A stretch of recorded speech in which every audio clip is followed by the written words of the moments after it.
محبتیں دکھاؤں گا اور پھر تو مجھے جناب یہ آ گیا کہ واہ بھائی بھائی نے اتنے عرصے میں سے محبت کی ہے تو میں اس کا کوئی کام کر دوں. بیسکلی انسان یا یوں کہہ لیے فطرتاً انسان جو ہے وہ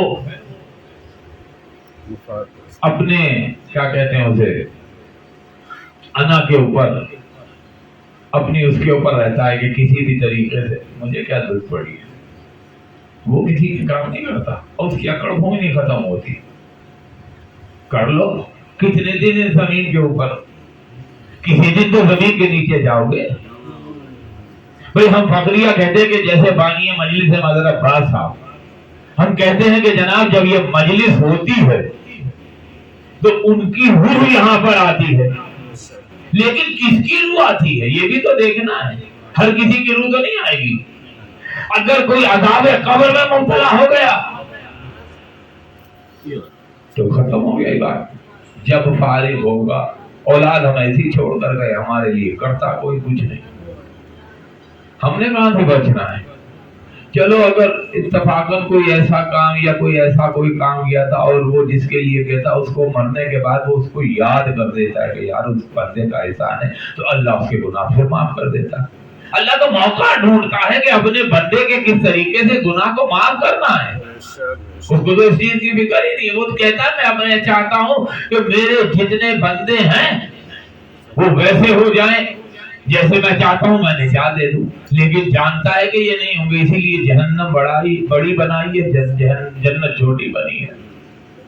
تو آپ دیکھ لیجئے یہ انسان تو چاہے دو ہوں 10 کینال کے گھر میں رہنا چاہتا ہے, تو اتنے بڑے کینال کے گھر جو ہے وہ جہنم میں ملے گا, جنت میں نہیں ملے گے. جنت میں سب نے جانا اور ہر کسی نے جانا ہی نہیں. اگر جنت میں ہر قسم کے لوگ چلے گئے تو وہ جنت کہاں رہی, وہ تو دنیا کی طرح جہنم بن جائے گی.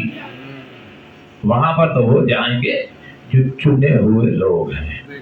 جاتے نا پھلوں کی ریڑھی پہ لڑائی ہو جاتی ہے, وہ یوں ڈالتا ہے نہیں میں نے چھوڑا, نہیں جی نہیں, پھر رعایت نہیں ہوگی.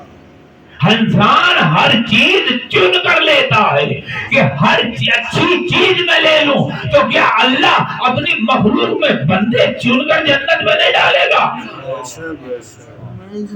تو لہذا ہم کر کیا رہے ہیں, سوچ کیا رہے ہیں. ہم نے اللہ کے چنے ہوئے بندوں میں آنا ہے تو اس نے جو ہم 1,24,000 انبیاء بھیجے, ہم ان کی کیا ہمارے نبی کو بھیجا, آل محمد کو بھیجا. مقصد کیا تھا؟ مقصد ہی یہی تھا کہ یہ رسول کہتے ہیں کہ مجھے فخر ہونا چاہیے قیامت کے دن.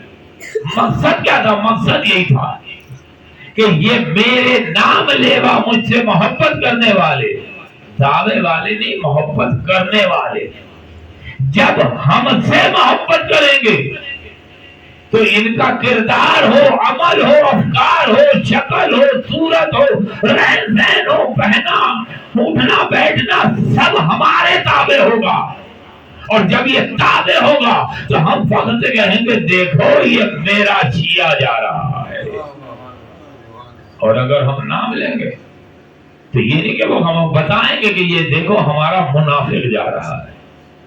منافق کا درجہ جہنم میں سب سے آخری ہے, جہاں مشرک ہوگا, جہاں سے آگ نکل رہی ہے, منبع آگ ہے, وہاں یہاں جل جاؤ تو مر جاتے ہو, وہاں جل کے مرنا نہیں ہے. نہ جہنم میں موت ہے نہ جنت میں موت ہے, دونوں جگہ زندگی ہے. تم پر ہے, اللہ نے سب کچھ کھول کے بتا دیا ہے کہ جنت کی نعمتیں لینا چاہتے ہو یا جہنم کا عذاب لینا چاہتے ہو.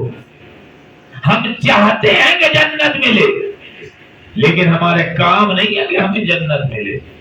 ہمیں جنت حاصل کرنے کے لیے ہمیں اپنے آپ کو اس مذہب کے سانچے میں ڈھالنا ہوگا جو اللہ نے بنا کر بھیجا ہے مذہب کے نام پر. جب اس سانچے میں ڈھلیں گے تو انسان سے انسان بنیں گے, پھر درندہ یا وحشی انسان نہیں بنیں گے. ہم میں انسانیت ہوگی, ہم دوسرے کا خیال کریں گے. یہ جو ہم روز اسلامی عبادتیں ان کا کوئی مقصد ہے؟ ہم نے کبھی سوچا کہ ان نماز روزہ حج زکات خود ان کا کوئی مقصد ہے؟ یہ اسلامی عبادتیں جتنی بھی ہیں یہ اللہ نے انسانیت کو اجاگر کرنے کے لیے رکھی ہے، تاکہ انسان میں انسانیت آ جائے۔ ہماری تو عقل ہی نہیں ختم ہوتی، ہمارا گاڑی ہے، کوٹھی ہے، گھر ہے، یہ نہیں پتا آیا کہاں سے، حلال طریقے سے کہ حرام طریقے سے ہے، ہم نے کسی کے اوپر رحم کیا ہے یا اپنی ظلم دکھایا ہے، رو بکڑ دکھائی ہے۔ یہ اسلامی عبادتیں رکھی ہی اسی مقصد کے لیے، کیونکہ دنیا نے انسانیت کو تباہ کیا ہے، انسان نے انسانیت کو ضائع کیا ہے۔ ان کا ایک نظریہ ہے کہ چھوٹا الگ ہے، بڑا الگ ہے، غریب علیحدہ ہے، امیر علیحدہ ہے۔ یہ انسانیت کی تباہی ہے جن کے سوچ میں ہے۔ لیکن اگر ان کو اللہ نے انسانیت کو اجاگر کیا تو یہ جتنی عبادتیں ہیں، نماز کو لے لیجیے، روز ہم نماز پڑھتے ہیں، مسجد جاتے ہیں، میں آج کل تو ایسا نہیں ہے، لیکن مقصد مسجد کیا ہے نماز پڑھنے کا؟ کہ جو پہلے جائے گا وہ پہلی صف میں بیٹھے گا، وہاں بکنگ نہیں ہوگی جیسے ہماری مسجد میں سب جگہیں رکھ کے جگہ بنا دی جاتی ہے۔ اگر اس طرح رکھا تو نماز نہیں ہے، ہم اکڑ کے آ رہے ہیں نماز پڑھی ہے، پتہ چلا کہ نماز پڑھنے سے پہلے ہی وہ نماز منہ پہ ماری جا رہی ہے۔ ہم کہیں پر بھی مسجد کے اندر جہاں اللہ نے انسان کو انسانیت کا سبق دینے کے لیے بلایا ہے، ہم اپنی طرف سے کچھ نہیں کر سکتے۔ جو پہلی صف میں، جو پہلے جائے گا وہ پہلی صف میں، جو بعد میں آئے گا وہ دوسری صف میں، جو بعد میں اس کے بعد آئے گا وہ تیسری صف میں۔ یہ نہیں ہے کہ اگر یہاں پر بادشاہ کھڑا ہو، غلام کھڑا ہے تو بادشاہ نہیں کھڑا ہوگا، ہٹا دو اسے نیچے، بادشاہ آ رہا ہے۔ بادشاہ کے پہلو میں غلام کھڑا ہے، آقا کے پہلو میں غلام کھڑا ہے، افسر کے پہلو میں ماتحت کھڑا ہے۔ وہاں یہ نہیں ہے کہ کپڑے بچاؤ، غریب کھڑا ہے کپڑے خراب ہو جائیں گے۔ ایسے لگتا ہے جیسے غریب کے اندر سے رنگ چھوڑتا ہے، ان کے سفید کپڑوں میں لگ جائے گا۔ جس کی اللہ جیسا جو یہ کہتا ہو، جس آدمی کے سے منہ سے بو آتی ہو، ہم اسے کہتے ہیں پڑے ہو، تیرے منہ سے بو آتی ہے، جا کے علاج کرا۔ اور اللہ اسی انسان کے منہ سے آنے والی بو کو روزے میں کہتا ہے کہ مجھے اس کے منہ کی بو بہت پسند ہے، جو مجھ کو عنبر سے زیادہ ہے۔ لیکن ہم یہ ہے مقصد، اذان ابھی بتائیے روز ہوتی ہے، بچے بھی بیٹھے، جوان بیٹھے، آنکھ کھلی وہ دیکھا کہ نہ اذان فجر کی ہو رہی، اذان تو روز ہوتی ہے، نماز تو روز ہوتی ہے، صبح تو روز ہوتی ہے، سو جاؤ اس کو ٹائم کر لو۔ یاد رکھیے وہ بچے، وہ جوان جو رات کو دیر تک یہ واٹس ایپ، فیس بک اور یا کیا جو الگم بلغم استعمال کرتے ہیں اور اتنی دیر سوتے ہیں کہ صبح فجر کی نماز میں نہیں اٹھ پاتے، ان کے رات کے ہر عمل حرام ہے۔ یہ نہیں ہے کہ ہم فیس بک کے اوپر سے آنکھ نہیں کھلی، ایک دن چلو معافی مل جائے، روز کا یہی کمال ہے۔ بھائی یہ تو کہہ رہے ہو کہ روز صبح ہوتی ہے، روز اذان ہوتی ہے، تو تم سوتے بھی تو روز ہو۔ اللہ انسانیت کو جگانے کے لیے نماز رکھ رہا ہے۔ اللہ کو کیا ضرورت ہے ہماری نماز کی؟ ایک بہت بڑی جماعت اس کی مخلوق جو ہے وہ ہے جو اللہ کی عبادت ہی نہیں کرتی، تو کیا اللہ نہیں ہے؟ کیا مسلمانوں کے 73 فرقے عبادت کریں گے تو اللہ کی عبادت ہوگی؟ اللہ کی عبادت وہی ہے جو اللہ کے کہنے پر عبادت کر رہا ہے، باقی جتنی عبادتیں ہیں وہ سب بیکار ہیں۔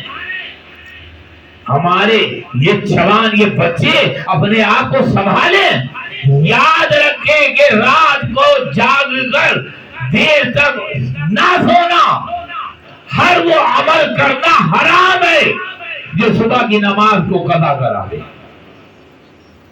تو لہذا ہمیں دوسروں سے کیا، ہم تو دعوی محبت اہل بیت کر رہے ہیں، ہم علی کے ماننے والے چاہنے والے اپنے آپ کو کہتے ہیں. تو نماز ہے، دیر کتنی لگتی ہے نماز میں؟ آج کل کے ساتھ اٹھک بیٹھک نہیں کرو تو 5 منٹ وضو سمیت. ہم نے نماز تو اکثر دیکھا ہے پڑھا ہے، لیکن ارکان نماز بھی پورے ادا نہیں کرتے اور نماز پڑھ لیتے ہیں. ہم سمجھتے ہیں نماز پڑھ لی. نماز وہ نہیں ہے، نماز وہ ہے جو تمام ارکان جو نماز کے ہیں وہ پورے ادا نہ کیے جائیں. افسوس کے ساتھ کہنا چاہتا ہے کہ نماز پڑھا کر پیسے لینا حرام ہے، لیکن جو نماز پڑھا کر مسجدوں میں پیسے لے رہا ہے اس کو اتنی توفیق نہیں ہے